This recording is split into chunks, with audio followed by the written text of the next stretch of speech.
இன்றே டவுன்லோட் செய்து உங்கள் ஃபேவரட் ஷோக்களை என்ஜாய் பண்ணுங்க. அக்கா, செங்கல்பட்டு போயிட்டு வந்த அன்னைக்கு ரோகிணி ஸ்வாதிக்கு ஆரத்தி எடுத்தா. அது ஏன்னு இப்பதான் புரியுது. ஸ்வாதி பாட்டு போட்டியில ஜெயிச்சு கப்பு வாங்கினதுக்காக தான் ஆரத்தி எடுத்திருக்கா. எனக்கு தான் அது புரியாம போயிடுச்சு. விடாதக்கா, போய் என்னன்னு கேட்டு அவனை லெஃப்ட் ரைட் வாங்கு.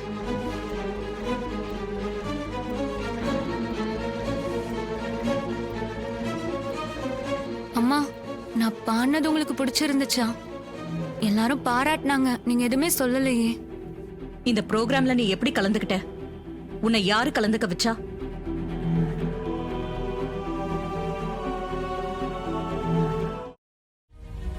அத்தை, நான் தான் ஸ்வாதியை கூட்டிட்டு போய் இந்த ப்ரோக்ராம்ல பாட வச்சேன். பாத்தியாக்கா, உன்கிட்டயே எவ்வளவு திமிரா சொல்றான்னு. எல்லாம் நீ குடுக்கற இடம் தான்க்கா. செய்யற தப்ப எல்லாம் செஞ்சுட்டு எவ்வளவு தெனாவட்டா பேசுறான் பாத்தியா? ஏன் மாப்பிள்ள இப்படி செஞ்சீங்க? எனக்கு இவ பாடுறது சுத்தமா பிடிக்காதுன்னு தெரிஞ்சும் கூட ஏன் இப்படி செஞ்சீங்க? நான் உங்க மேல ரொம்ப மரியாதை வச்சிருக்கேன்.